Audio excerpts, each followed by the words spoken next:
Good afternoon, everyone. We're going to wait a couple more minutes, let a couple people filter in.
Okay.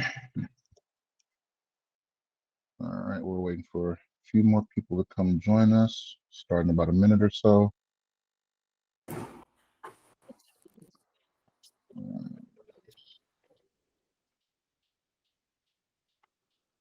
sure we have everything.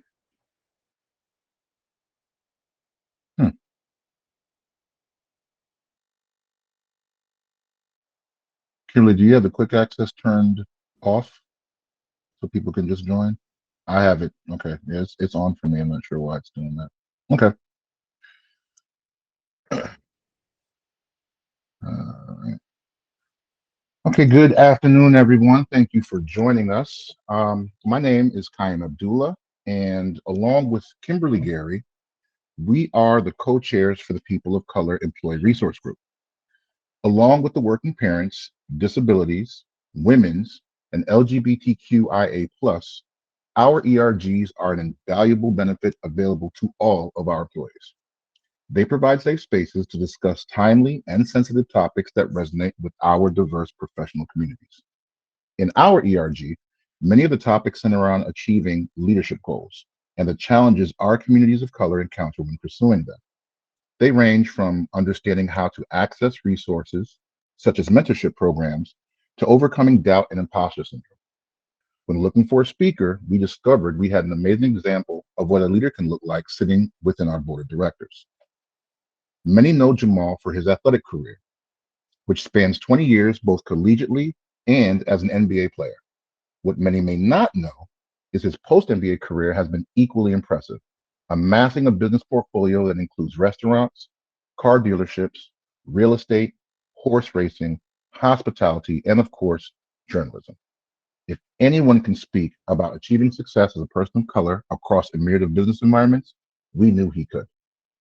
So when he agreed to be our guest speaker, we were elated and asked our very own Rana Cash, executive editor of the Charlotte Observer, to moderate this discussion. And let me make sure, is he on the call yet? Yes, he's here. Wonderful, wonderful. So without delay, I'd like to welcome Jamal Mashburn. Thank you. Thanks for having me. I really appreciate the opportunity to chat with you all. Thank you for joining us. We really appreciate it. Some quick housekeeping before we get into it. Let me start presenting here. Some quick housekeeping before we get into it. So we have disabled our chat for those who have joined via the Google Meet. However, we will have a live Q&A session. You'll also be able to post questions utilizing the Q&A feature. If you have joined via the Meet, you can go into the Activities tab. It's the little icon at the bottom right with the different shapes. It's a square, circle, and triangle shape. Click on that, and there is something called Q&A, and you can post your questions there, either anonymously or not. We'll be able to filter through those, and we can ask Jamal these questions toward the end of the presentation. After that, we'll turn the mics off, and we'll be able to have if we have any time, ask live questions. We just ask that you keep your microphones on mute and use the raising hand feature, and we'll go through a queue. Okay. Also, I'd like to highlight, we're going to, this is a really big step for us as a company in terms of our branding and internal communication. So we're going to be sending out a survey about this event. So definitely expect that within the next, soon after this event. Okay. And without further ado, thank you, Rana. Thank you, Jamal. Thank you so much. It's a pleasure to be here with you all today. Jamal, thank you for joining us today. As a certainly as a longtime sports fan and reporter and editor, I was very excited when I heard that I had an opportunity to talk to you today, and even more so because of all of the things that you've done since your professional basketball career wrapped up. So thank you for joining us today. Thank you. Appreciate that. Looking forward to the opportunity to discuss. There's a lot to talk about too, right? So, we want to talk about culture and how you've done what you've done with such great success, lessons you've learned along the way, and see if we might be able to take away some lessons that we can apply in the work that we do here every day. And even more so with having you being on the board with McClatchy, it's just really a special opportunity for us. So I wanted to start out the conversation talking about diversity, equity, and inclusion. It's a broad term, and it means so many different things. When I think about your career as a player, correct me if I'm wrong, but I think you had a reputation for being somebody who never came off the court. You played a lot of minutes throughout your entire career and sort of built a reputation around that. And it made me think about what inclusion really means.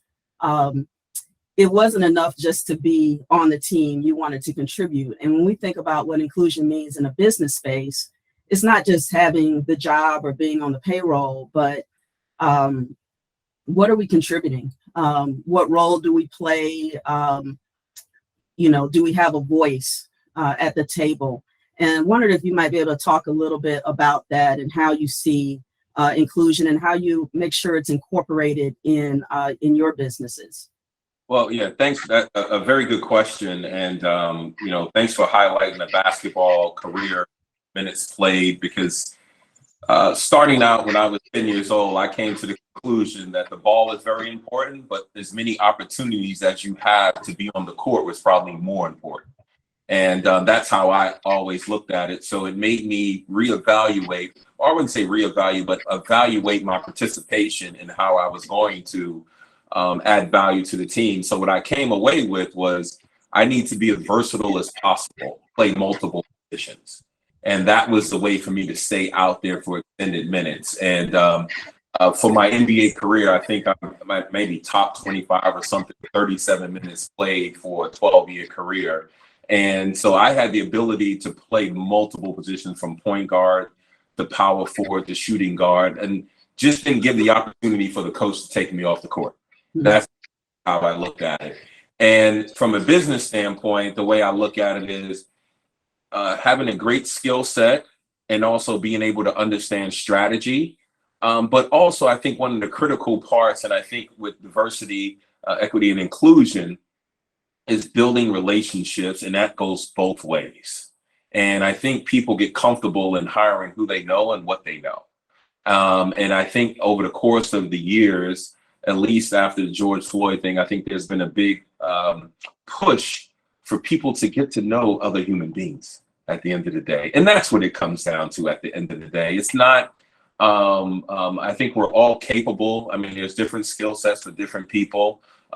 We need more experience, and we get experience. And sometimes when we get to the table, there's, at least for African American and also for me, that there seems to be another bar that I need to jump over. And all I really ask for is just, and that's why I love sports so much, because they can't raise the basket in the middle of the game to 11 feet tall because I'm shooting, or do certain things. But there are politics in sports, just as like in business. So I'm a big believer in building relationships and getting people to understand different cultures, who you are as a person, And I'm also big in believing that, we don't necessarily have to, we can grow the pie. We don't necessarily have to take something out of somebody else's pie. I want to be a part of the conversation and at least part of the dialogue that helps grow the pie. And in my particular business, in the car business, in the food business, in the real estate and everything else that we do, is that I started with a scholarship fund. And one of my first scholarship funds was Jamal Mashburn Scholarship Fund at the University of Kentucky. And it was for kids who were in the ninth grade. We followed them all the way through from ninth to 12th grade. We provided mentorships, but it was for kids that looked like me, not just in color alone, but also in core values and how I approached academics. I wasn't the greatest student in the world. I was the kid that had the 2.5 that was sitting in the classroom daydreaming and bored. That was me, and I'm sure there's a lot of people on this call that probably can identify with that. And I was looking to provide scholarships for minorities that were a part of a single parent household, which I grew up in, and provide them with the opportunity to, if they're a diamond in the rough, we'll help you uncover and polish that particular diamond. And one of the things that I did was, and my philosophy was, if you're a 4.0 student, you probably can get a scholarship wherever. But I'm looking for that kid that's a 2.5 to provide them an opportunity, because the opportunity was provided for me, was provided from God, that allowed me to be 6'8". That's to play basketball. And a lot of people don't have that opportunity to foray and get their college paid for through athletics. So one of the things that I did was, the first college recipient was a gentleman by the name of David Allen. And he's an African-American kid, and he was the first recipient and met the criteria. And we followed him all the way through school. And he now sits on the board of the scholarship fund, but he's also my chief operating officer for all my Papa John stores. And he just wanted to be in the restaurant business. And we were in the restaurant business, providing him opportunity. And now he has his own restaurant, and he still works for us and does a lot of different things for us. And at one point, we had over 100 stores in 10 different states, and he was our chief operating officer. And we sold a bunch of them off and kept, I want to say, about 25 of them. So we keep him busy with that. And then he also finds other opportunities for us as well that we can invest in and him be the operator. So me and my business partner, we're very much into human beings, not necessarily color, but we understand the impact of being somebody of color, that I have to extend an olive branch and really find people who are of like mind and that want to grow and want to be entrepreneurial. So I try to provide that platform in the automobile space as I'm scaling it for people to have opportunities. But at the end of the day, you got to be capable. You got to be knowledgeable. You got to be hardworking. And so those are some of the things that I look for and provide the opportunity. And some situations don't work out. And that's just a part of business, and that's just a part of life. And we have to move on. We have to learn. But I think it's one of the things that I've been champion is building relationships, so that we can all realize that we're all the same. We just have different experiences. And I think a lot of people want to be, at least African American and Hispanics and brown people, want to be acknowledged for that particular experience. It's no more than that. We don't want to start 10 yards ahead of anybody. We just want to start at the same, and wherever we land up at, we land up at. But just make it an even playing field. And I know that can be difficult at times because of the history and different people in different positions. But I challenge people to get to know people more than anything. What a tremendous story. Not only sometimes you just need a foot in the door, right? You just need a little crack. But then more than that, too, having somebody to recognize it, that, hey, this person is doing all they can. If I can just provide a little bit more assistance, you can change a life, as you did with David Allen. You mentioned being in a single family or a single parent household. And in an interview that you did with Tony Hunter, you said one thing that your mother used to say to you was, what was it? The impact your environment. Don't let your environment impact you.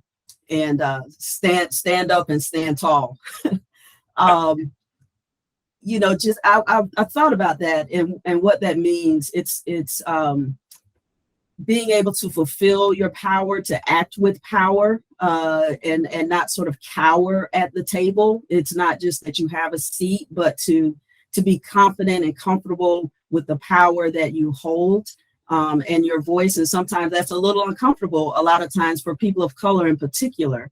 How did you have to grow into that? What is your perspective on sort of occupying and standing up and standing tall once you have that seat? Well, and what was interesting, and my mother, she passed away, I want to say 3 years ago before COVID, and she had a great life and enjoyed her life, and I named my holding company after her as I continue to foray into business and scale what I'm doing now in the automobile business and other areas, other verticals, I would say, and I that was a core value that was put in place for me by my mother. I had no comparable of not to do anything different. So I'm born and raised in Harlem, and when my mother and dad decided to divorce, and at that time back in the 70s, as an African American, we didn't divorce, we just separated because we had money to divorce. So it wasn't anything legally binding until I got 18, I think 21 years old or something, and my mother took care of the situation. But she wanted me to look outside of being in Harlem. And one of the things that my mother taught me and that stays with me to this day is she's big into travel and getting outside of the environment, especially the environment that continuously looks like you. Explore other areas. I mean, growing up in New York City, she would take me outside of Harlem, and we would leave at like, I want to say 7 o'clock in the morning, not get home to 11 p.m. at night. And this is in the summertime when she had opportunities to take me different places on the weekend. And we did a lot of window shopping. We did a lot of going to restaurants, white tablecloth restaurants, where she would not eat because she couldn't afford it and allow me to eat, and taught me how to order off a menu. And those are certain things that my mom did. And what it also taught me was to have no fear and to have courage. And I ran into a lot of people who were my age at a young, growing up in Harlem, who never been outside of Harlem, and never wanted to venture even into downtown New York City. And New York City is one of the greatest cities in the world. And my mom allowed me to explore, and she held my hand while we explored. And that taught me to have a lot of courage, be able to ask a question in a room of people who don't look like me or probably smarter than me, and say, I don't know, and I think there's power in that vulnerability in a lot of ways. And I think sometimes we don't, we think we need to know all the answers, and there's no possible way we can have all the answers. And I'm the first one to raise my hand, even with the experience I have today.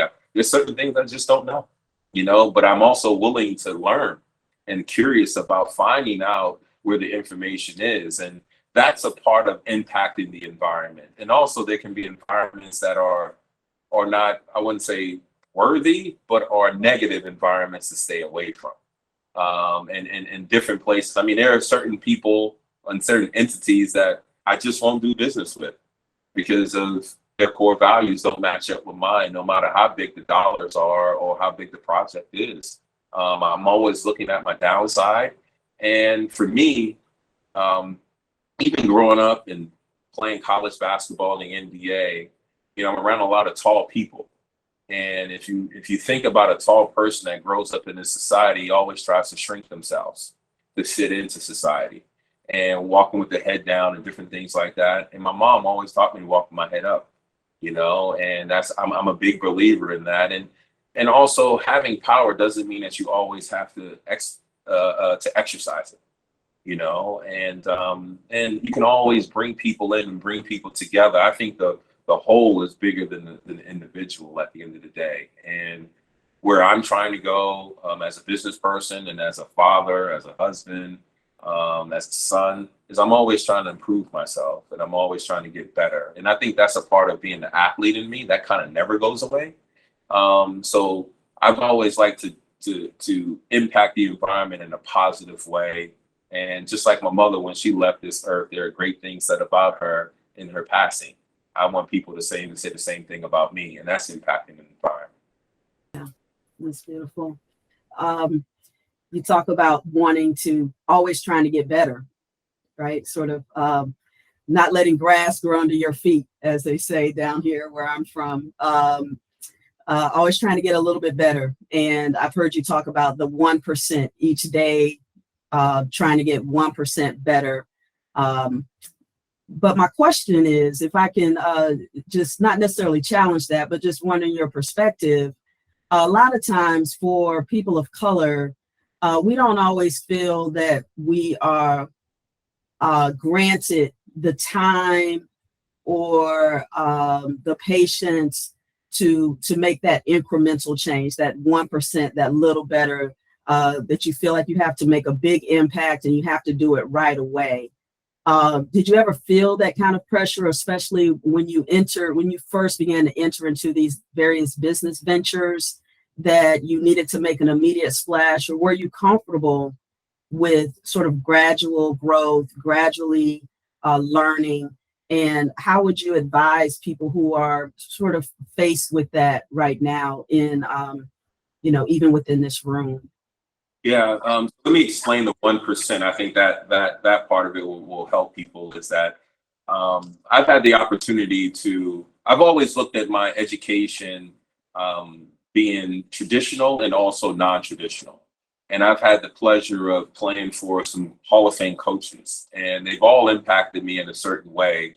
Rick Pitino, he was the greatest teacher that I've ever been around of the game of basketball. Paul Silas, who I played for in Charlotte, he was the greatest manager of people that I've ever been around because he was a former player. He understood how to negotiate with players based upon how they felt throughout the course of the season. I thought that was his greatest strength, along with his X's and O's as well. His relational type person. He wasn't a player coach. He was very demanding, but I'm very knew how to manage talent. Played for Pat Riley down here at the Miami Heat. And Pat Riley, we would sit down and have conversations and different things like that above and beyond basketball, because the way for him to connect with me was through business, because I've already started doing business when I was in my first year in the NBA, even before I started playing. So he did his homework and knew that he had to stimulate and find out information and couldn't just talk basketball about it to me. So he would talk to me about different things like, hey, Jamal, if you shot 39% from 3-point range, you can make X amount of dollars. But if you shot 40%, which is 1% better, you're going to make Y, and that's where that came from. It was incrementally getting better based upon what the value is at that particular time and what it could equate to if you got 1% better and everything like that. My whole thing is that being a former professional athlete, I think the biggest pressure to be everything and all things to anybody is the day you get drafted, because it feels like the whole community feels like it got drafted and made it. And if you can imagine a player, me being 19 years old when I got drafted, and everybody wanted me to start a record label, a nonprofit, a party company, all these different things, and everybody thought I had all the answers, but they fail to realize that I'm only 19, 20 years old. So it was this condition that I think in my community that they had was the association of dollars equated to IQ and experience. And I'm just an athlete trying to find my way as a young man. So that's a lot of pressure in itself. So when I got into the business world with my first investment with Outback Steakhouse, with the founder, Chris Sullivan, there really wasn't, I was a limited partner. And for me, I know what I didn't know, but I also knew what I wanted. And I was also preparing for 15 years down the road. And that's how come a lot of people weren't aware of what I was doing until probably my 8th and 9th year in the NBA. And I'm one of those guys that's very quiet in what I do. I don't like a lot of fanfare. I don't like a lot of hoopla. I'm not beating my chest and telling people what I've done. I think the work speaks for itself. But I also realize that a lot of other people who don't have the celebrity or the dollars to start a business or have the relationship with the founder of Outback, that there might be some more different pressures to make a big splash. So the way I've always looked at it is, little incremental steps, they add up over a long period of time. It's not a sprint. It's truly a marathon, and this life is truly a marathon. And, you know, whatever goes up must come down. I don't want to be a rocket. I want to be something that steadily climbs, you know, like Coca-Cola or something like that, a blue chip stock. So for me, it's always been about getting better in my particular skill set, and the opportunity will provide itself, or I have to create that opportunity by building something that allows things to funnel towards me. And I know a lot of people don't have that opportunity, but you can have the same mindset, and that it doesn't have to be done overnight. You know, get tired of people having comments like, you know, when you make it to professional sports, it's like hitting the lottery. And I tell people, a little different. I didn't just walk to the store to buy a ticket and somebody just happened to win a Powerball. I actually put in some work here, and they were choices. It may look like, but you know, I tell athletes there's no difference between myself or them being behind the building or in the schoolyard playing basketball from morning, noon, and night in rain and snow, whatever it is, than Bill Gates building Microsoft in a garage. There's really no difference. His IPO is just different, you know, and the perception of him is just different. But if everybody looked at themselves as a business that they can add value, and they had structure within core values, a mission statement, what they believe in, you can go a lot further doing it that way and not feeling like you have to, as they quote unquote say, blow up immediately overnight. You know, those things don't last. When you talk about being able to sort of admit, like, I don't know everything, and I maybe need people around me to help fill in the gaps. Often people have what is called imposter syndrome, where they may not know everything and sort of conclude, well, or question, do I belong? Am I good enough? Did I get this for the right reasons, this position, this promotion, etc., for the right reasons? How did you fight against that, and recognizing I don't know everything, but not letting that stop you or slow you down? And have you ever found yourself in a position where you feel like you're having to prove yourself more because of your background, because you're a Black man in this, you know, very white and wealthy corporate space, and have any questions about where do I fit in? What do I bring? Well, I also feel like, you know, I went through that particular phase, and I can give you a couple of stories, but I often look at it as I have to prove myself every day to myself. And that's where I've landed over the past, I'm going to say 10, 15 years. Because then I started to take a reflection on how I pursued my basketball NBA career. And it got to a particular place where I was trying to prove that I could play, but I'm trying to prove it to everybody else. I only need to prove it to myself at the end of the day, you know, because, you know, I got to be the best version of myself. I can't worry about what other people are thinking because I don't know what their agenda is. I don't know what their traumas are. I don't know what their core values are. I don't know what lens they're looking at it through. And I've always tried to prove it to myself. I did go through a phase where, you know, very interesting is that for me, I left school, University of Kentucky, as a junior. And my mom always said to me, and I had the pressure of, Jamal, get your degree, go back to school. My first investment was right after my junior year because I signed a pretty lucrative deal with FILA. So I had capital to invest in Outback and other things.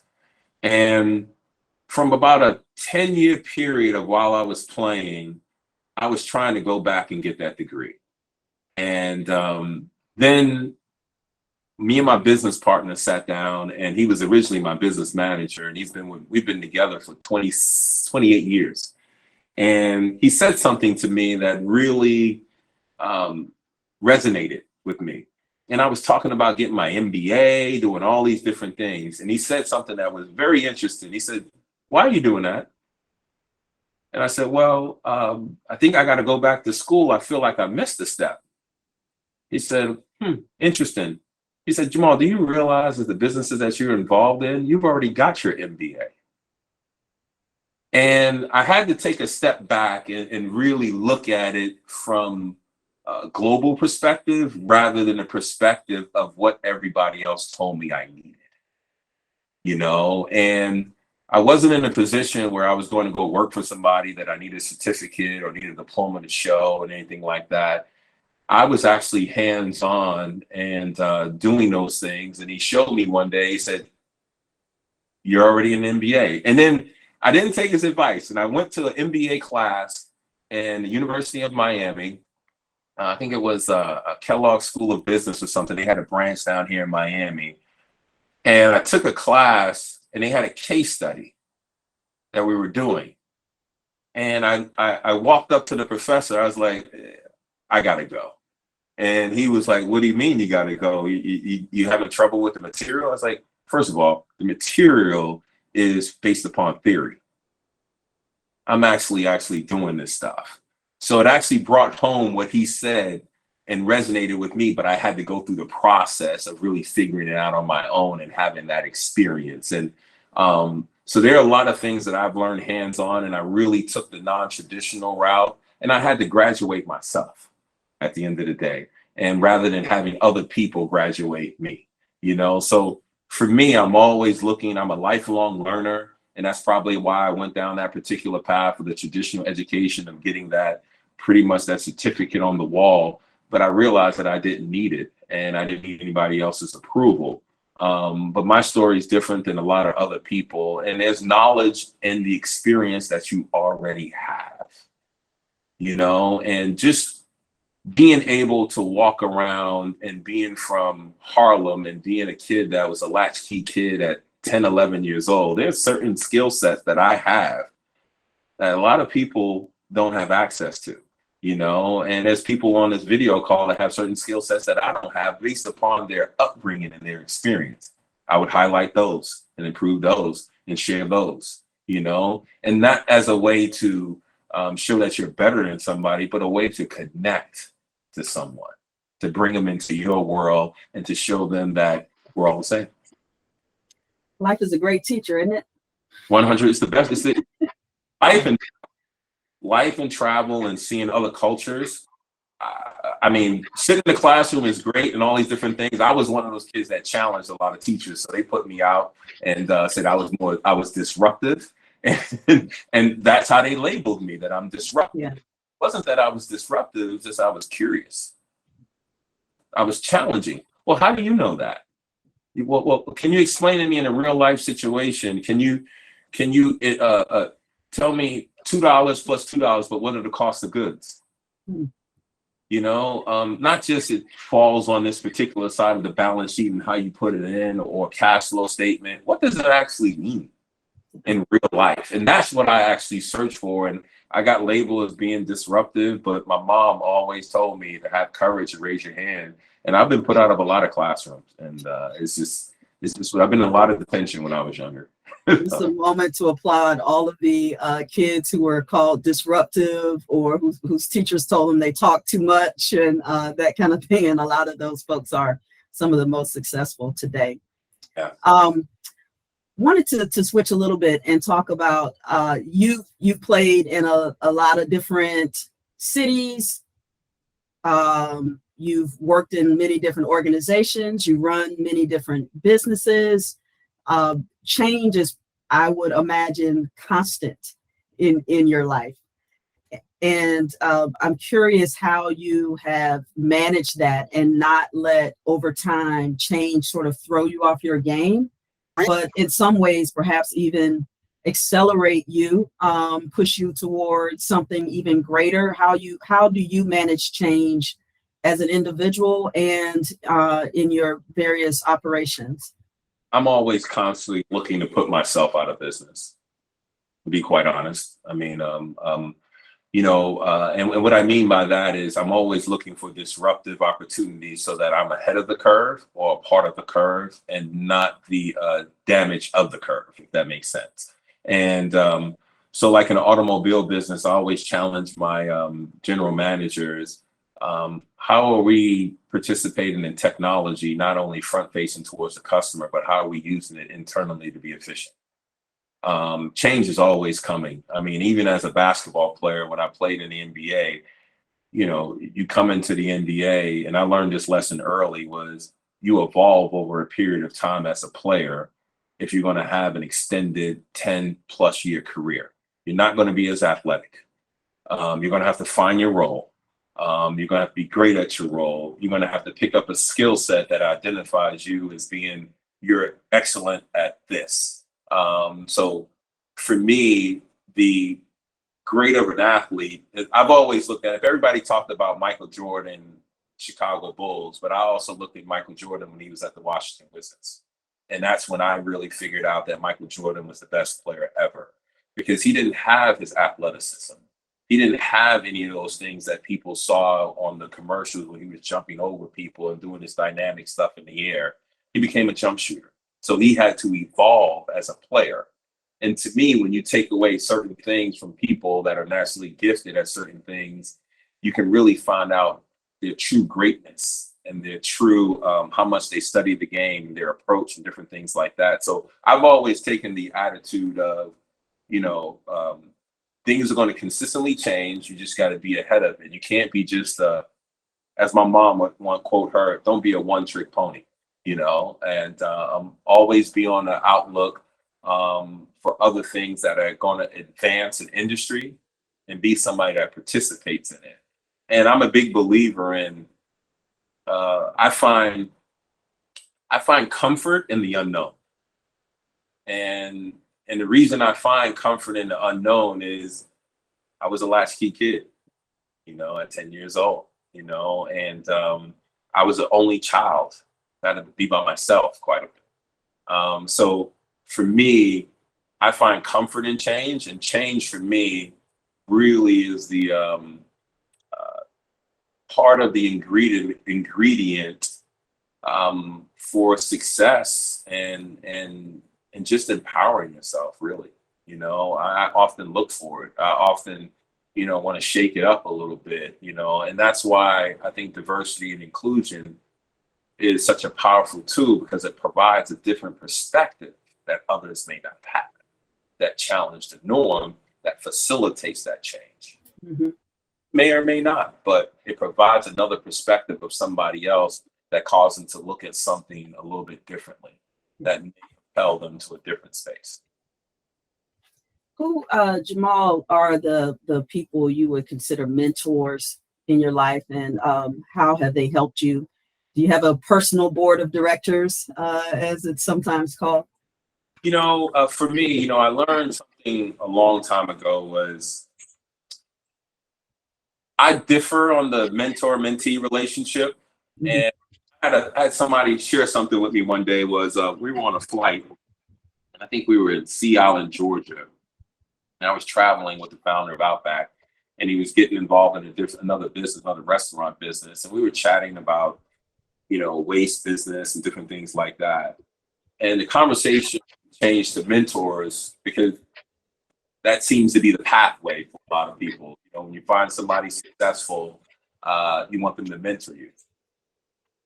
He said something very interesting. He said, Jamal, at the end of the day, if you get a mentor, you got to know when to fire your mentor.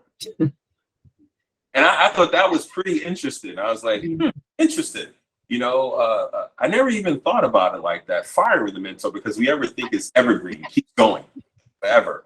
But there are certain things. And so I look at the relationship as not necessarily mentor, but I put myself in the peer-to-peer part. There are things that I can share that somebody else may need to learn, and something that I may need to learn from them, but it doesn't have to be a one-way street. It can be a two-way street. The street might be longer, street might be longer based upon experience, but there are certain things that I hold that are are true experiences that can help elevate other people that are willing to learn. So I've often looked at it as building relationship. And then I also, what I take is on the business side of things, if I'm trying to access a particular industry that I don't really truly have a great deal of in-depth experience and knowledge on, I'll approach it more or less as, hey, not necessarily to pick your brain, but hey, let's chat and let me share some of my other experiences in other industries, and you tell me if it really applies here in this particular industry. So I almost take it as my mom once told me, Jamal, you probably would have been a great attorney because you always ask a question and you already have the answer to it. So just to find out what they know and different things like that. So I take the approach of sharing my individual experience and see what connects in the particular industry. And it becomes more of a relationship more than anything. I'm not a big believer in the mentor mentee part of it. I'm kind of like this. No matter if somebody's I don't know, a janitor or what, doesn't matter. I talk to everybody the same. Right? The CEO or janitor doesn't matter. You're human to me. And learn from everybody, every walk of life, every corner. Correct. So I had somebody once tell me, a friend of mine, and I typically find myself engaging with people that are older than me. I'll be turning 50 in November. A lot of my friends are probably in their 60s. And they tell me I have an old soul, but I think that comes from my core value of being curious, of what are you doing? What have you learned? How can I apply that? What do you see differently? Different things like that. And I had a couple of friends of mine. I mean, they used to tell me different things like, hey, Jamal, I've already paid a toll. Why should you have to pay it? And I learned from everybody and learned from all things. And, the other gentleman, he passed away, his name was Reginald Kitchen, and he said something to me, a professional has nothing to do with your salary. It's your approach to your job. You can be a professional janitor and you wake up every day and and you do exactly what you're supposed to do every day. Doesn't have anything to do with currency or compensation. I believe they have a word for that. It's called wisdom. Yeah. Right? Yeah, 100%. I searched for that. Yeah. I have one more question. I want to give folks an opportunity to ask questions of you. I'm sure there are a number of them. So I wanted to end with this. I read where a lot of people here may not know that your son is a college basketball player right now.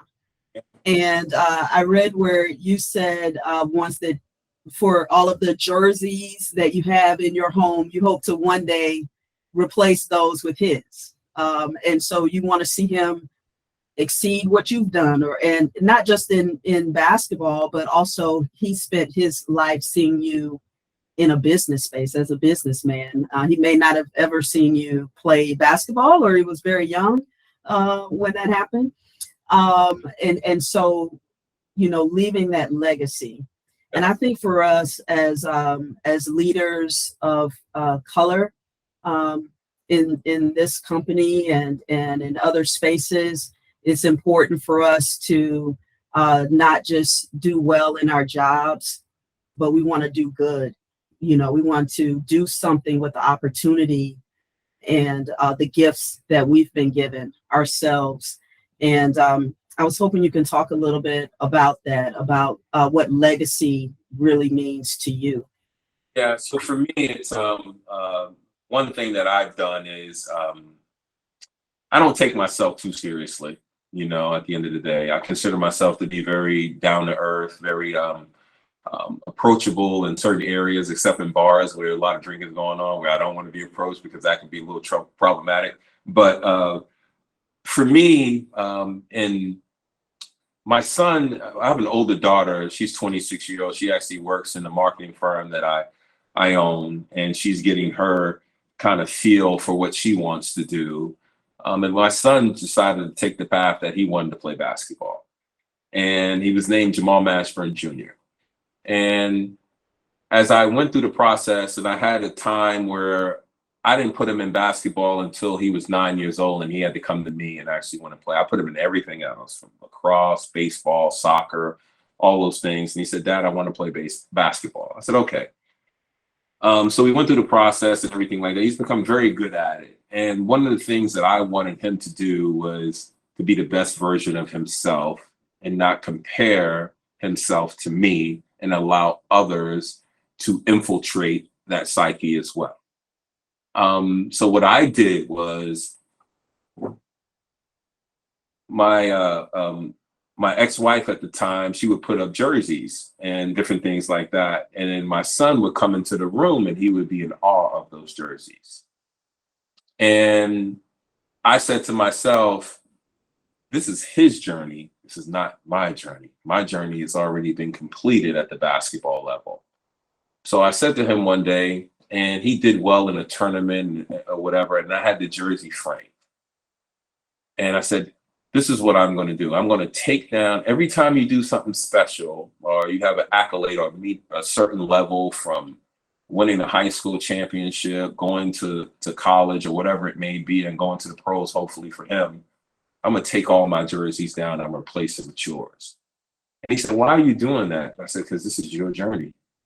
You're trying to be the best version of yourself. You're not trying to compare it to me and what I've done. And what that allowed for him was a sense of freedom and a sense of ownership as well. And I think oftentimes as leaders, we often get too caught up in our legacy, like it's a biography or a novel that's being written, or like it's a gospel. I've often believed, just like, somebody else should be talking about you, not you talking about you. That's your legacy. It's how somebody else views you. And when you're not in the room, how do they speak about you?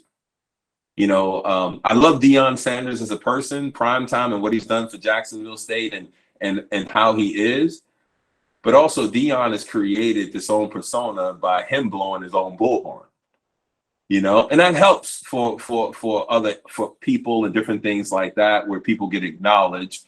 But I'm also the type that other people should be speaking kind words, because you now get a sense of how people see you, because we can also get misinformed because we think we see ourselves in a particular light.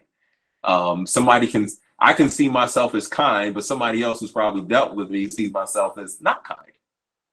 So I have this false image. So I'm a big believer in other people write your legacy based upon the good work that you do. You do bad work, your legacy gonna be bad.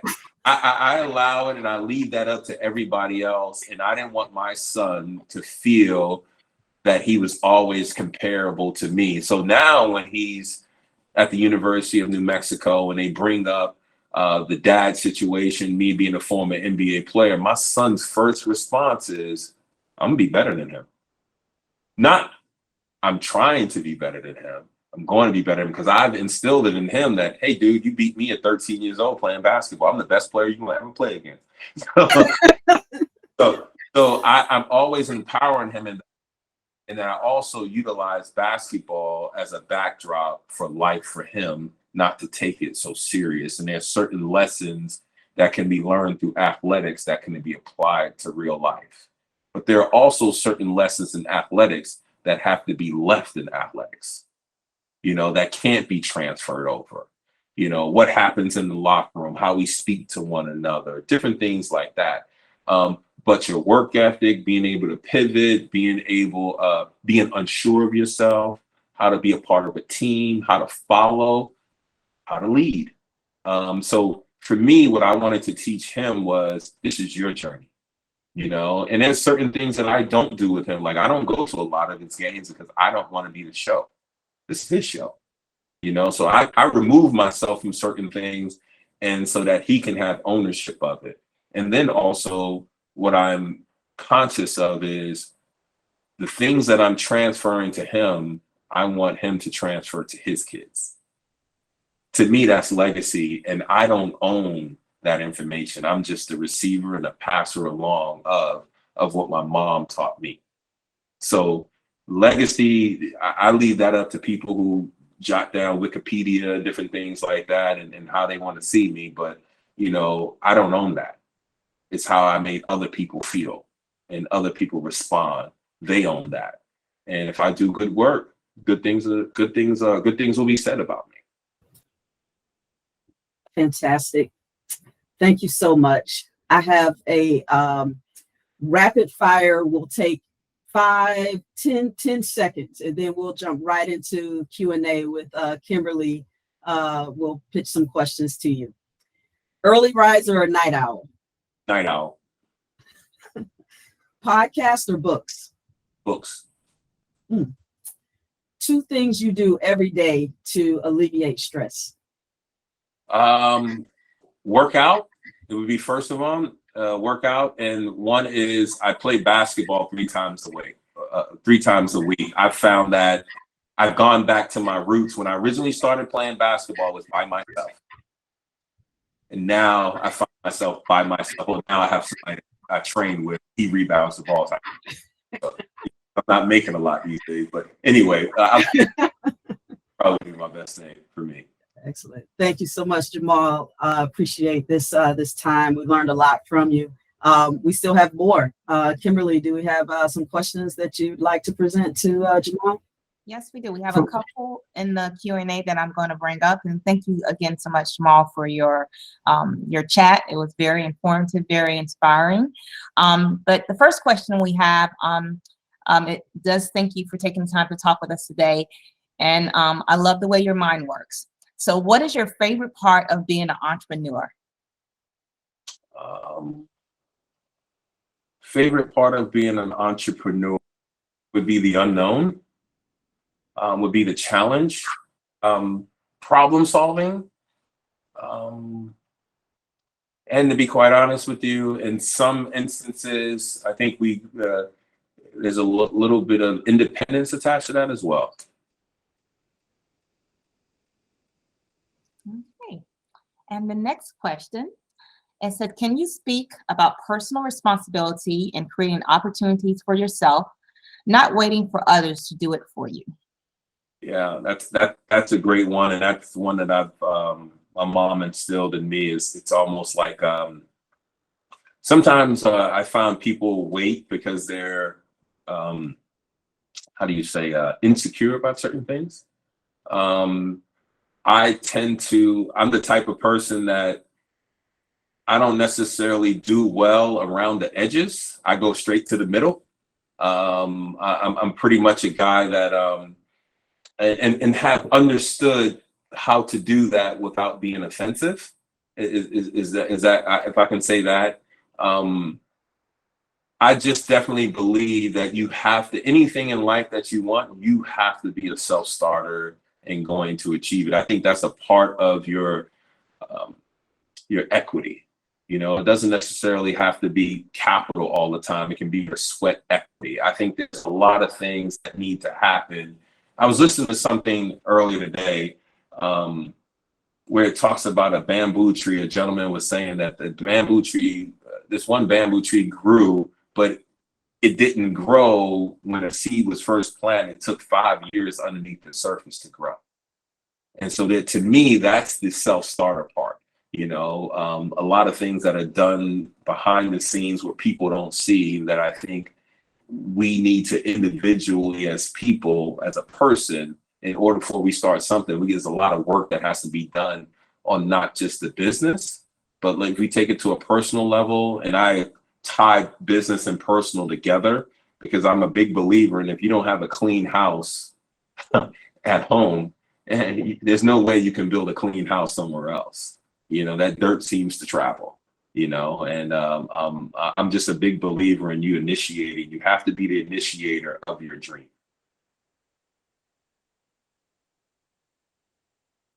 It's funny you said that analogy. I've heard that many times before about cleaning your house and someone else's. So definitely a true statement I've heard over and over again through life. We have another comment / question has come in. It says, awesome human alert. I think it's fair to say your legacy will continue to grow positively after this talk. Thank you.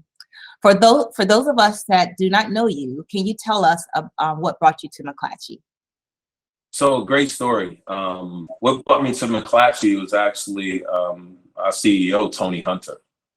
I had a conversation with Tony Hunter. I want to say we became friends 10, 12 years ago when he was at the other one, Tribune, where he was doing some work over there, and he was brought in as CEO over there. And we developed a relationship not based upon business, but based upon core values and learning from one another. And I expressed interest to Tony that a part of my next phase in life was that I wanted to join corporate boards to get that experience. And what has happened to me is that, you know, as much as I've done off the court and on the court, there are still hurdles for me getting on corporate boards because my experience doesn't match up with a lot of how corporations. I'm more entrepreneur. I know a little bit about a lot of things. And it takes somebody who has an understanding of people and really want to see people advance that provides the opportunity for somebody who may be inexperienced but has a depth of knowledge that can be applied to that particular endeavor. And Tony has allowed me to participate and do that. So that's how I got to join the board of McClatchy. And I've learned a lot. I've learned a whole lot. I've learned how to participate on the board at a corporate level, some of the challenges, some of the processes, and also, to be quite honest, some of the expectations that are put on board members as well. I enjoy it, but I don't think I will be making a career in corporate boards. I've learned a lot. I enjoyed it. And what also I enjoy, and when Tony presented the opportunity, was building something and being a part of that. There's one thing to step into a corporate board when you're overseeing and you're a board member of Apple. Ain't much to be done there except, yeah, we're moving on, good work, guys. But here I really got into the woods of understanding media and where media is going and all the properties and the participation of the economics and different things like that.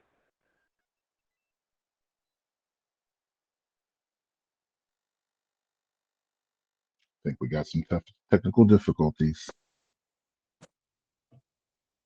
Okay, we lost you a little bit, Jamal, for a second.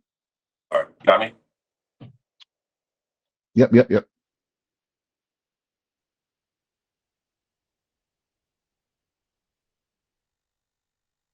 You losing I don't know. again? Yeah. Yeah, you're going in and out a little bit. I know the last thing I was hearing was really about the learning that you experienced regarding the financials and just building media and understanding it from the ground up versus a well-established corporation like an Apple. That was kind of the last thing I heard. Yeah, and for me, being a part of a venture that is moving forward, and as Tony talks about the North Star quite a bit in our conversations, and just being able to be a part of it, and really understanding process at the corporate level, and different things like that, and seeing where my skill set lies. And I've always searched for things that I can participate in an environment that allows me to learn, and McClatchy and Tony Hunter has allowed me to do that particular space. Right. So we have a few minutes left, and Jamal has agreed to stay on a little longer if we need to, but we're going to open it up for if anyone has any live questions. What I ask that you do is use the raise hand icon at the bottom of the screen just to make it easier, so we can kind of keep track and make sure we hear everyone. So we will open the floor now for any live questions.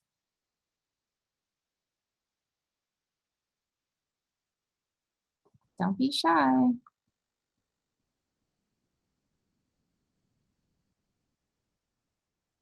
Well, while we're waiting for people, oh, here we go. Here we go. Oh, we have, what do we have? Let's see what we have here. Is that a question or is that a raised hand? I don't see that. Yolanda, it's a raised hand. Is it all right? Okay, it's not showing on my screen. I apologize. Yolanda. Okay.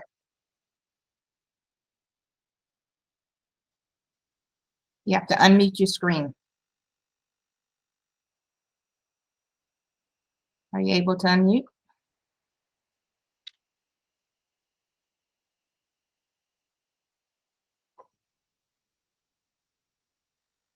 Let's see. There it goes. You should be able to know. There you go. Mm-hmm. Okay. I don't have a question. I just have a statement. I just want to thank you for coming and speaking with us. It's been so inspiring and so many different things that we can apply in our own lives and careers, and the way that you look at things, and always have that child's curiosity to like, move the box or what have you. I really believe the story that you told about your mother taking you out on the weekends and exploring has built you into the person that you are today. And I thank you. You're on mute, Jamal.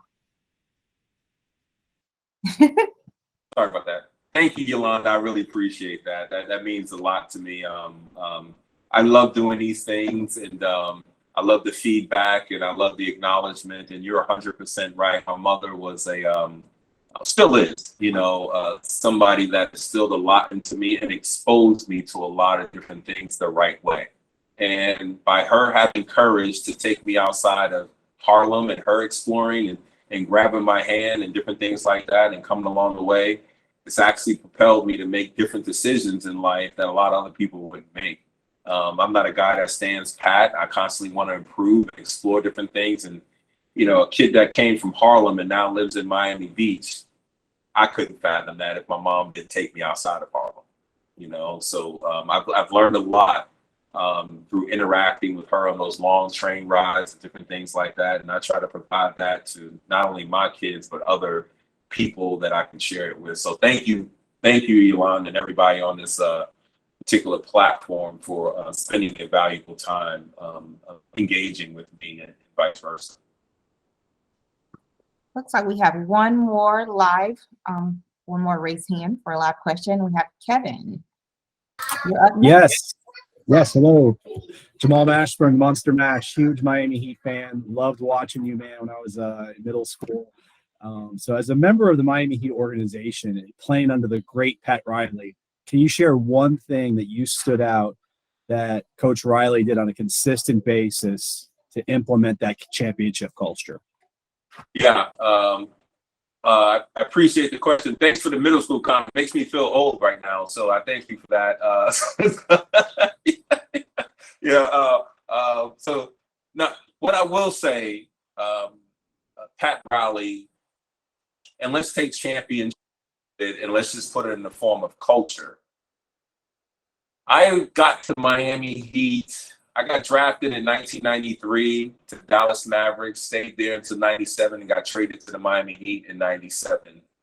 And what Pat Riley really shared with me, and he taught me how to be a professional basketball player, and to be a professional in life. And I really have me and Pat Riley still speak to the day. I'm a season ticket holder. We chat quite a bit about different business opportunities, but what I will say is that Pat Riley is a stickler for being a professional. And when you're in that particular sport, meaning the NBA, you'll be surprised how many young men that come into that particular environment that don't know what being a professional actually is. They think being a professional is actually being a part of a team and collecting a check, being on television. It's not about showing up on time. It's about showing up early, and it's about doing your job every day, and and being accountable, and you willing to take on constructive criticism to get better. And for me, that's what creates the mystery or the culture of the Miami Heat. It's really about being a professional. You'd be surprised how being a professional can actually allow you to be a championship team. If you watch any championship team, that there's no highs or lows, there's even keel. And it's one common goal. And one of the things that Pat Riley brought to the Miami Heat was it's not necessarily about the name on the back of the jersey, it's about the name on the front of the jersey, which is very different in professional sports where it's all about the name on the back of the jersey. Winning a championship at the NBA level or the professional sports level is probably one of the more difficult things to do in life because you have individuals that actually make more money than the coach. So how do you how they have to lead, how people have to buy in, what stage of the career they're at, is probably one of the more difficult things. And there was a comment that Marvelous Marvin Hagler, I read it somewhere, and his comment was, it's easy for me to get up and do my road work and jogging when I'm chasing something. Much more difficult to do the job when I've already won a championship and I got millions of dollars of access to and I'm sleeping in silk sheets. It's harder, it's definitely harder. So I think Pat Riley, what he does to create that culture, he's constantly reminding and showing people how to be professional and have their best interests in heart so they can advance their career as a collective and as an individual.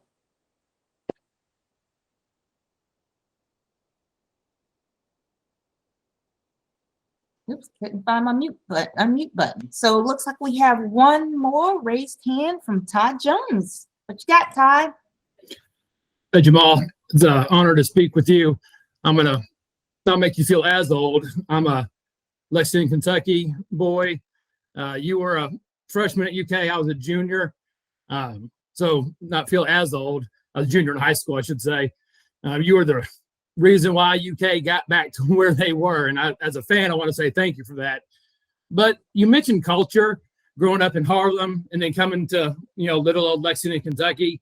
Is that one of the reasons why you picked Kentucky to kind of maybe experience, a new way of life, different kind of, different culture, if you will? And then follow up on that, Pitino, obviously an incredible basketball coach. What's the biggest thing he taught you on the court that you use today in your business life? And it's great hearing you. I really appreciate your time. Thanks, Todd. I appreciate that. Thanks for the shout out. Lexington has been very good to me, and the people of Lexington. I go back to this day. I own car dealerships there, involved in the community quite a bit. To be quite honest with you, one of the reasons that I chose the University of Kentucky was it was actually Rick Pitino. I mean, back then there was no social media or internet to go on to view the school. And when I got recruited, they used to recruit you in a way that they would send letters to the house and send media guys to the house. That's how I knew nothing about the University of Kentucky and SEC basketball. I think the only person that I can remember was watching a Tennessee game, because up in the Northeast in New York City, we got a lot of Big East basketball and a lot of ACC basketball and predominantly North Carolina basketball. So I didn't know anything about the University of Kentucky history or tradition. And the reason that I chose the University of Kentucky was Coach Pitino started recruiting me when he was at Providence at 13 years old. And we built a relationship. Then he went on from Providence to coach the New York Knicks. And then in 89, I think he took over, 88 or 89, he took over the University of Kentucky basketball program. So when he was recruiting me, he came in pretty late. My top schools at the time were Wake Forest, Syracuse, and the University of Pittsburgh. And one of the things that Coach Pitino, I started to flip the recruiting process on its head. And what I mean by that is when coaches would come into my home and talk to me about their university, I wouldn't allow them to chat to me about their past or the history of it. Because I looked at it as, well, that's great, but how does that impact me? And how does that impact us moving forward? You can spend 20 minutes on the tradition part of it. I get that part of it. But Coach Pitino was very honest about what he needed from me. And I was very honest in what I needed from him. And we built a relationship on trust. And that showed itself when Coach Pitino, and I don't know if you know the story, was he actually told me to leave the University of Kentucky as a junior. And the reason he told me to leave the University of Kentucky as a junior was when he was recruiting me at 17 years old, I challenged him that if I am a 4-year player, then I'll stay the whole 4 years. But if I have the ability to leave early, you have to let me know and be honest with me about that. And why I chose the University of Kentucky. Then on a visit, I came to a visit and I told him that I didn't want to come during Midnight Madness and I need to see all that. And he was like, why don't you want to come to Midnight Madness? I said, well, if I'm going to come here, I'm going to be coming here more than just during the basketball season. I'm actually going to be living here and a full-time student. So I want to see it when it's not in basketball season. So I came during a football turn and we sat down. I think my host was Sean Woods at the time. He left me at a party. I walked home by myself. Next morning, I got up at 8 o'clock in the morning and met with Coach Pitino. And we had breakfast. I think it was a Saturday morning. And I said, I'm coming. And that was my first official visit. And he said, Jamal, you don't want to take any other visits? I said, no, I don't need to. He said, what do you think about Lexington? I said, I'm a 17-year-old kid. Do I have a dorm room? Do I have food? And do I have a television? And there's some good looking girls on campus. I'm all good.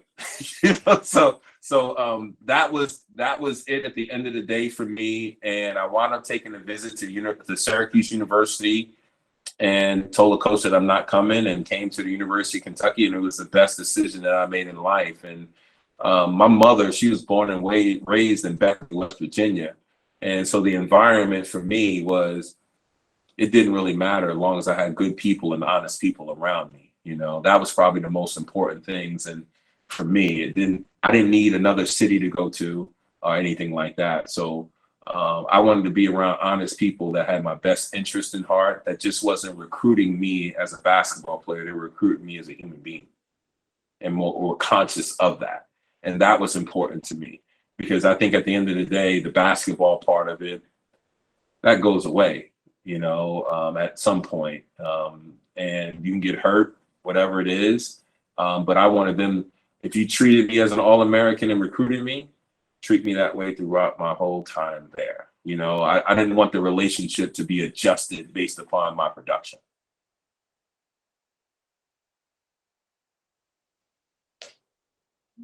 Oh, looks like we have another question. Heather. Hi, thank you so much, Jamal. It's a quick question. What is the building in the photo behind you, and is there significance? Great question.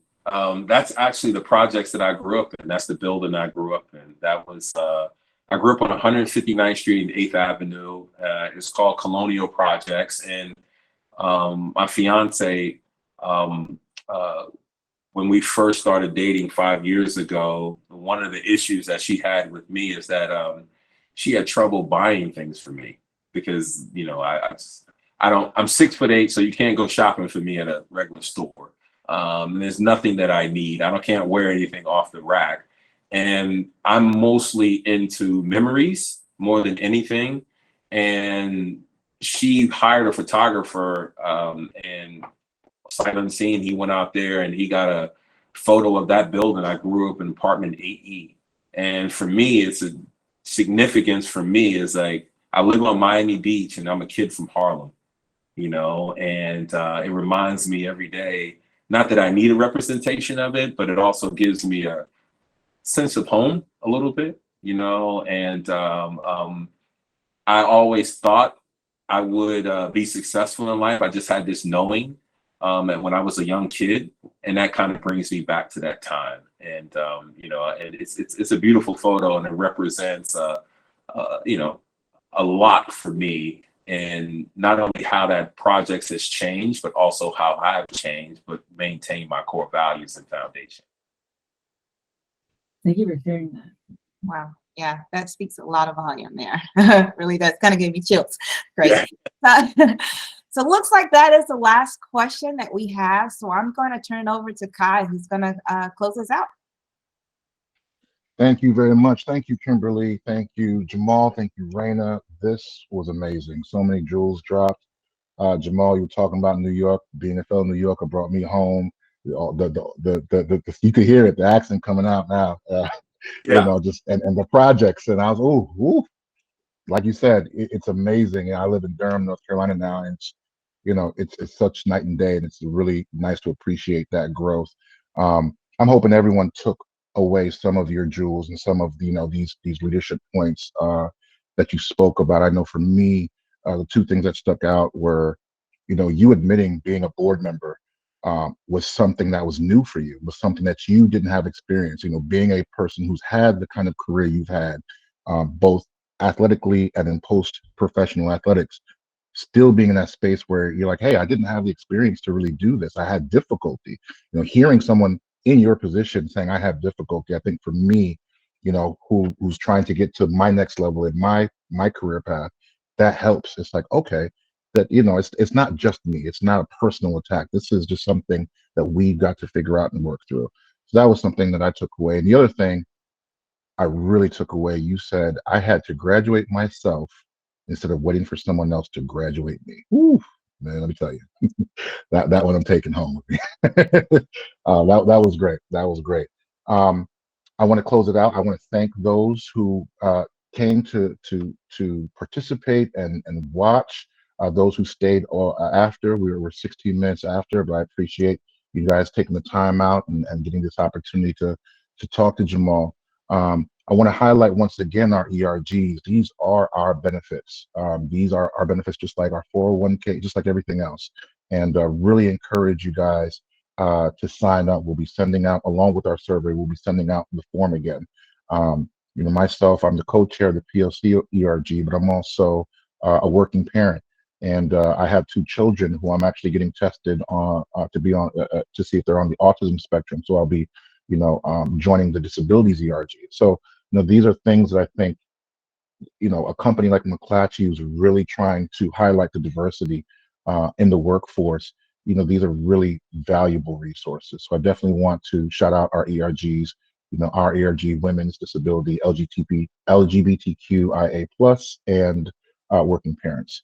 I also want to go ahead and remind you guys, next week, we have another a speaker event for the LGBTQIA+.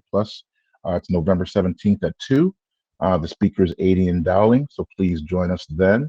And please remember, we will have a survey that will be going out soon. Please let us know how what you thought about the event. And any last words, Jamal, before we close out? Anything else you'd like to share with the people? Yes. Thank you, Kai, Kimberly, and Raina for your participation, allowing me to participate in this platform, and everybody else that has joined. If there's anything, and I mentioned this to Kai, that I can do as a board member to assist, make better, or be acknowledged, please let me know. We have different avenues that you can reach us and different things like that. But I really appreciate the participation in this. And Yolanda, your question and your statement, thank you for that. I really appreciate that. You, just as much as I've inspired you, you guys inspire me. So I truly believe that it's an exchange of energy, an exchange of information, an exchange of kindness that allows